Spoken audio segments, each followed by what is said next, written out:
can. Tell you what, Rocky, I'll write down a name and address. Here are the keys to my car. Take it and go right over.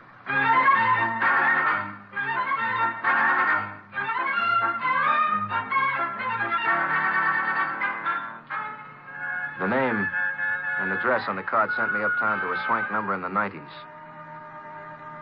The plush elevator took me to a Doctors Park Avenue fantasy, nestled high among the 32nd floor hills of solid concrete and mahogany.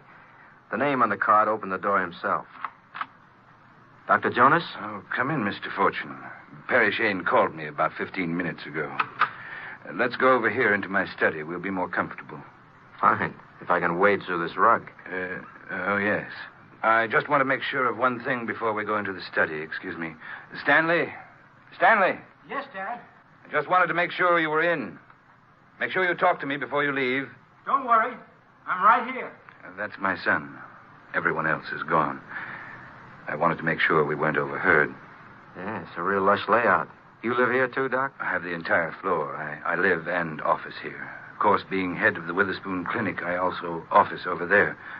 Please sit down. Thanks. What's on your mind, Doc? Perry has told you nothing of what's going on? From where I sit, he's clean. He knows nothing about it. I suppose it has to be that way. As an attorney, he'd be duty-bound to go to the police. Maybe I can help get you started. From the way you talk to your son, I figure maybe he's in trouble. We're both in trouble. I have to inventory next week, and I have no way of explaining the disappearance since I can't account for it in my records. Disappearance of what, Doctor? Why, drugs, Mr. Fortune. A large quantity of drugs have been stolen from my cabinets. So why not call the cops? Because the thief is my son, Mr. Fortune. Do you know how much is missing? Over the past year, I'd say at least $25,000 worth.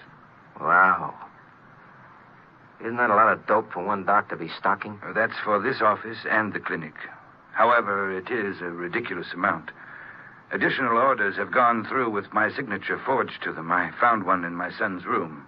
He's not only a thief, he's a forger as well. Is he on the stuff? Of course. He's been on it for quite some time. Can't you quiet the whole thing by just sending him away for the cure? If it were only that simple. I have to keep narcotic records, of course. I have to account for everything I prescribe. How can I account for $25,000 worth of drugs in 1 year? The amount is ridiculous. And that means if you don't put him in the can, you lose your license and you go to jail yourself. Exactly. He can't possibly be taking that amount himself. Of course not. And he refuses to tell me what he's been doing with it.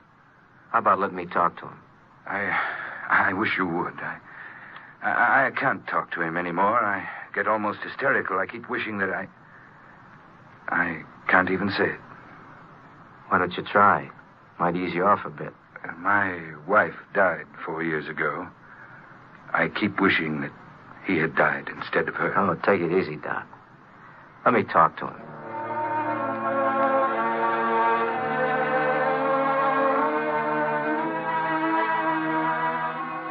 So I find out that the streets can be dirty even on Park Avenue. This is for real, the doctor's dilemma. Here's a guy who's got everything in the world to give his kid, and the kid fouls up with the dirtiest mud in the whole world, dope. This boy I put on my list even before I made the talk with him. I shook fins with a wet fish, and he went right to the top of the list. Mr. Fortune is trying to help you out of your mess. Now try to be civil to him. I'll be in the other room. Who needs you? Why, you young... Take it easy, boys. Make some pictures for an outsider, and maybe something can happen. Call me if he gives you any trouble. Since when can you handle me? Slow down, Junior. If he can't, I can. Now, look, creep. If you want to help somebody, join the Salvation Army. Here. You didn't dig that kind of jive out of Park Avenue. Where'd you get it? I have nothing to say to you. So we'll call the feds, and you'll say it to them. He wouldn't dare call anyone. Son in jail? Ha! I guess you'd feel better if your old man went to jail in your place. What are you talking about? Exactly what I said. He's got his records to worry about, son. His drug records can't possibly jive since he can't account for all the stuff you swiped. Think it over, Buster. Well, I didn't think of that. You didn't think, period. Now, come on, give with some information. Well, what do you want to know? That's better. What did you do with most of the stuff you swiped? I mean, outside of what you used yourself. I sold the stuff at school. But why? Doesn't the old man give you enough loot? I guess so. For ordinary expenses. So what's the extraordinary expenses?